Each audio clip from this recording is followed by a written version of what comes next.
কিশোর কিশোরী বন্ধুরা, শুরু করছি তোমাদের সবার প্রিয় ম্যাগাজিন অনুষ্ঠান আমরা সবাই জানতে চাই। কেমন আছো তোমরা? আচ্ছা ফাতেমা, আমাদের আজকের অনুষ্ঠানের মূল বিষয়টা কি? আমাদের আজকের অনুষ্ঠানের মূল বিষয় আমাদের মতো কিশোরীদের নিয়েই। আমরা কিশোরীরা যখন রাস্তা দিয়ে হাঁটাচলা করি কিংবা বাস স্ট্যান্ড অথবা মার্কেটে, যে কোনো জায়গাতেই কঠিন সমস্যার সম্মুখীন হই। মাঝে মাঝে কিছু ছেলে উত্তপ্ত করে, নানা ধরনের মন্তব্য করে। এটা আসলেই খুব খারাপ, খুবই বিরক্তিকর। মাঝে মাঝে তো আমার মনে হয় এসবের জন্য ঘরের বাইরে যাওয়াই ছেড়ে দিব। বন্ধুরা, গাইবান্ধার তৃষার কথা। আমি ফাতেমা আক্তার। এতক্ষণ আমি যে অনুষ্ঠানটি দেখছিলাম, এটি আমারই উপস্থাপনায় কিশোর কিশোরীদের জন্য একটি ম্যাগাজিন অনুষ্ঠান। এই অনুষ্ঠানটি টেলিভিশনে প্রচারিত হয়েছে। এরকম অনেক অনুষ্ঠানের সাথে এখন আমি জড়িত। আমি ফাতেমা খুব গরিব ঘরের সন্তান। ছোটবেলা আমার বাবা মা আমাকে আমার চাচা চাচির কাছে রেখে চলে আসেন ঢাকায় কাজের খোঁজে। আমার চাচা চাচি গরিব ছিল বলেই হয়তো আমাকে পড়াশোনা করাতে চাননি, কিন্তু আমি ভালো ছাত্রী থাকায় আমার স্যাররা চাচাকে বলল, ওর পড়াশোনা বন্ধ করো না। চলে আসলাম ঢাকায় বাবা মার কাছে। কিন্তু এখানে এসে আমার মনটা খুবই ভেঙে যায় যখন দেখি আব্বা বস্তির মধ্যে খুব ছোট্ট একটা ঘর নিয়ে আছে। তারপরও আমি আমার আব্বাকে বললি পড়াশোনার কথা, কিন্তু তিনি কোনোভাবেই রাজি হলেন না। তো এভাবে খোঁজখবর নিতে নিতে একদিন একজন আমাকে বলল এইসব স্কুলের কথা, যেখানে পড়াশোনা করতে কোনো খরচ লাগে না, তারা নাকি কারিগরিও শিক্ষা দেয়। আমি আমার আব্বাকে বললাম, আব্বা স্কুলে নিয়ে ভর্তি করে দিল। একবার 21 টেলিভিশন থেকে একটা চিঠি আসলো, তারা বাচ্চাদের জন্য একটা মুক্ত খবর নামের একটা অনুষ্ঠান তৈরি করবে। তো আমি ইউসেফ স্কুল থেকে পরীক্ষা দিলাম এবং টিকেও গেলাম।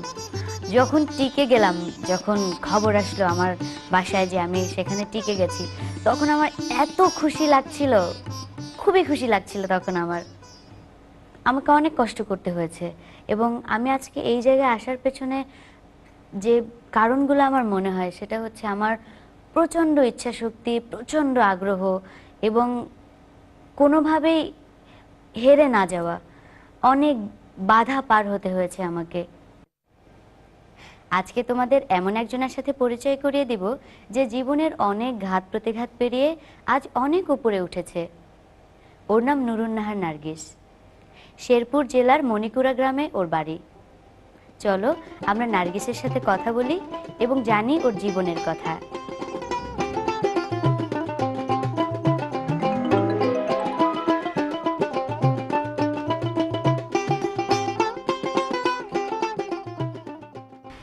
আমরা শুনেছি তুমি জীবনে অনেক বাধা পেরিয়ে আজকে এই অবস্থানে এসেছো, তো তোমার জীবনের পুরো গল্পটা একটু আমাদের বলবে?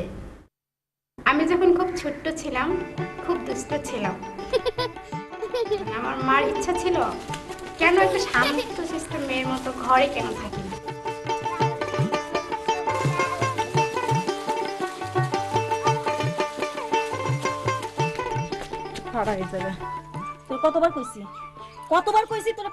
যখন এসব দুষ্টমির সময়সীমা পেরিয়ে স্কুলে যাবার মতো বয়স হলো, তখন ব্রেক স্কুলে ভর্তি হওয়ার জন্য গিয়েছিলাম।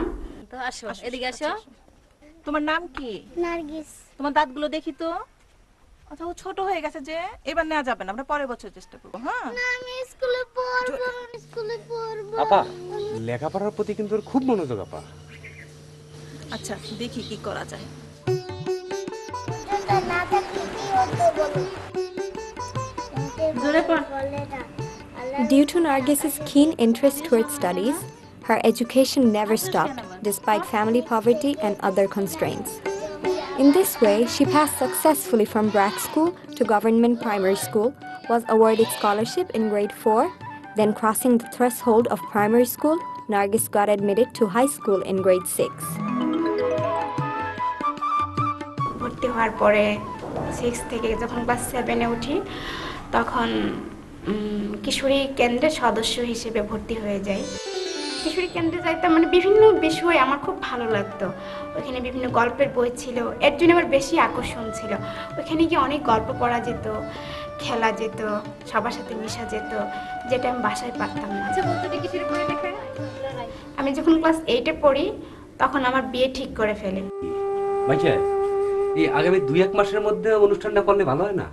আমাদেরও তো একটু ঘুষ গাছের সময় দিবেন, তাছাড়া মেয়ে তো ছোট। ঠিক আছে, আপনি যখন বলছেন আলহামদুলিল্লাহ। আলহামদুলিল্লাহ। তখন ছিল ক্লাস 8 পরীক্ষার সামনে পড়তেছে, আর পরীক্ষার সামনে এমন একটা খবর আমাকে দিয়েছে, মানে পড়তে গেলে চোখ থেকে জল ঝরতো। যখন খুব কান্না করতেছি, আমার ভাইটা আমার পাশেই বসা ছিল। তুই একটু বাবাকে বল না যে আমাকে যেন বিয়েটা না দেয়, আমি যদি খুব ভালো রেজাল্ট করতে পারে তাহলে আমি পড়ালেখা করব, আর যদি ভালো রেজাল্ট না করতে পারি তোদের যা ইচ্ছে তোরা তাই করিস। যা বুঝিস না এটা নিয়ে এত কথা কও কেন? ওরে বিয়েটা দিতে পারলে আমার ঝামেলাটা মাথার উপর একটা বোঝা নাই না যায়। মাইয়া তো সবারই আছে। In this way, Nargis was able to stop her early marriage somehow. As there was no school having classes over grade 8 in their village, when she decided to get admitted in grade 9 in a school about 9 kilometers away from their home, her family once again started creating pressure to stop Nargis studying. But all those attempts failed in face of her irresistible willingness to study. পড়াও।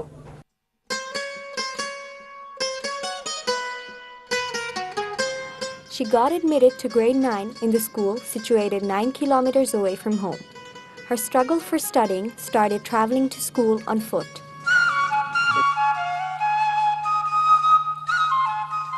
তারপরে তো আর কি, তখন class 9-এ তো পড়ি, তখন মা tiffin করার জন্য কখনো রিক্সায় যাওয়ার জন্য আমাকে কিছু কিছু টাকা দিত, সেটা আমি মানে জমা করে রেখে রেখে স্টুডিওতে গিয়ে সেটা ছবি তুলতাম, আর তুলে সে আর বসে বসে দেখতাম কিভাবে একজন মানুষের প্রতিচ্ছবি কিভাবে ক্যামেরার মধ্যে আসে।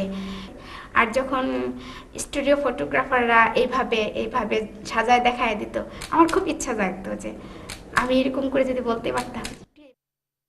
তখন আমাকে কিশোরী নেত্রী বানানো হয়েছে। তারপরে কিশোরী নেত্রী হিসেবে কাজ করার পরে তখন আমাকে একটা ট্রেনিংয়ে পাঠায়, সেটা হচ্ছে যে ফটোগ্রাফির উপরে। ফটোগ্রাফির উপর বগুড়াতে ট্রেনিং করি 7 দিন।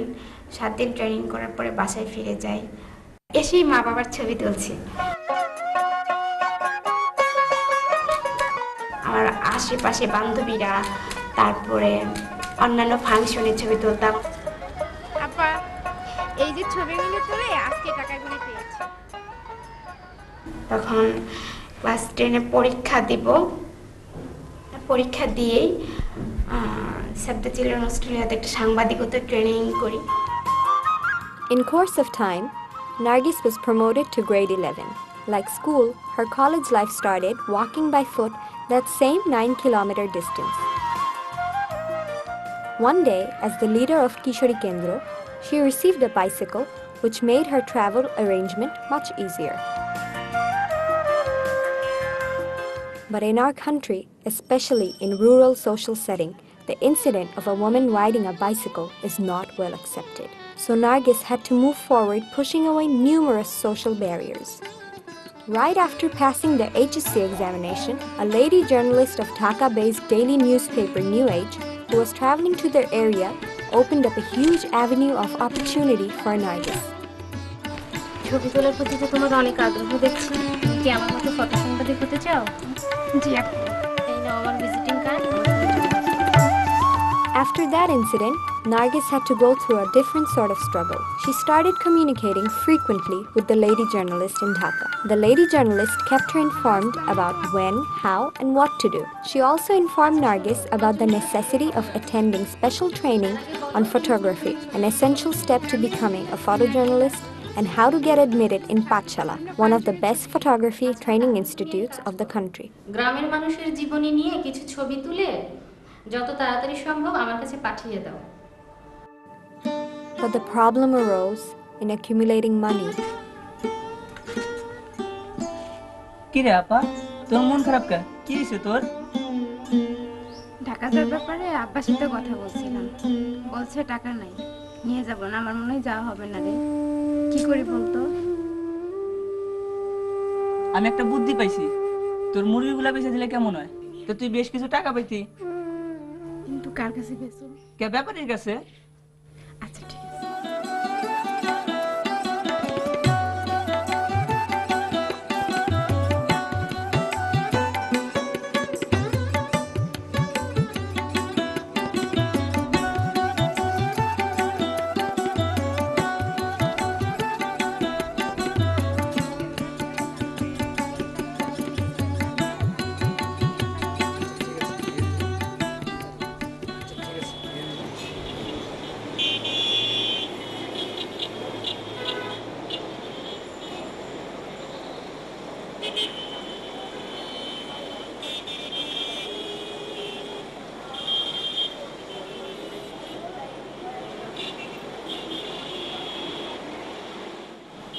এই ছবিগুলো কি তোমার তোলা?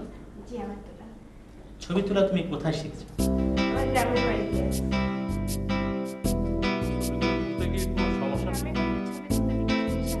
এই ফটোগ্রাফি নিয়ে তোমার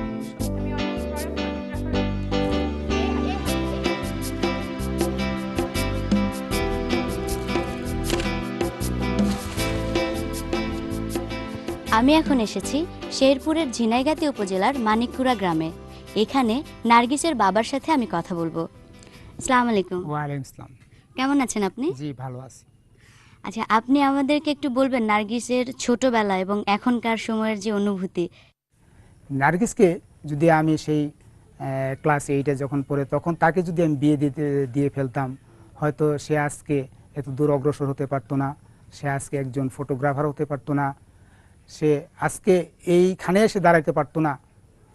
আজকে এখানে দাঁড়ানোতে যেরকম আমি গর্বিত হয়েছি, আমি আনন্দ বোধ করছি, অনুরূপ আমি বাংলাদেশের প্রতিটা বাবা এবং মাকে অনুরোধ করব তাদের ছেলেদের পাশাপাশি মেয়েদেরকেও সুশিক্ষায় শিক্ষিত করে তাদের বোধ শক্তি বোঝার জন্য, তাদেরকে নিজের পায়ে দাঁড়ানোর জন্য, তাদেরকে নিজের ভালো মন্দ বিচার বিবেচনা করে তাদের জীবন চলার পথ সুগম করার জন্য তাদেরকে উচ্চশিক্ষায় শিক্ষিত করে বয়স হলে পরে তাদেরকে বিয়ে দেওয়া।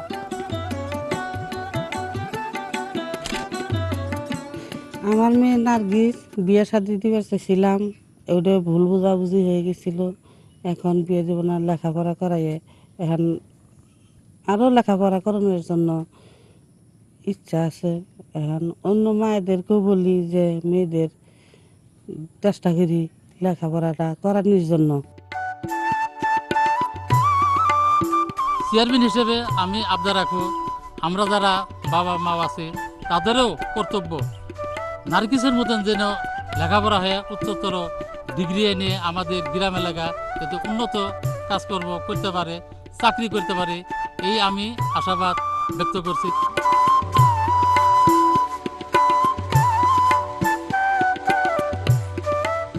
আমারই হচ্ছে যে চূড়ান্ত সিদ্ধান্ত, সেটা হচ্ছে যে আমি অনেক বড় ফটোগ্রাফার হবো প্লাস সাংবাদিক হব, এটা আমার স্বপ্ন।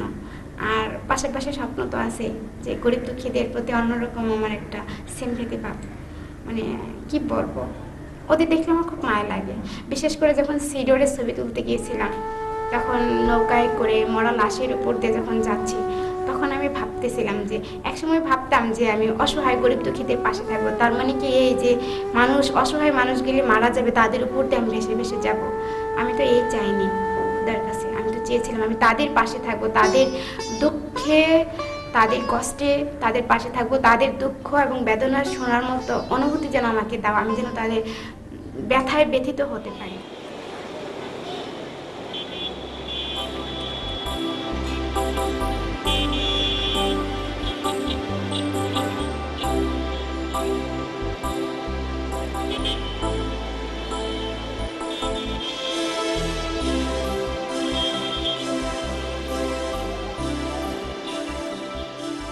এই ছিল নার্গিসের জীবনী। তবে নার্গিসের আজকের এই অবস্থানে আসার পেছনে বড় দুটো গুণ ছিল। একটি হচ্ছে তার ইচ্ছা শক্তি এবং অপরটি হচ্ছে তার প্রচণ্ড আগ্রহ। আর এ কারণেই কোনো বাধাই তাকে দমিয়ে রাখতে পারেনি। আমরা চাই নার্গিস এগিয়ে যাক, আর সেই সাথে এগিয়ে যাক বাংলাদেশের শিক্ষায় কাজকর্মে পিছিয়ে পড়া আর সকল মেয়েরাও।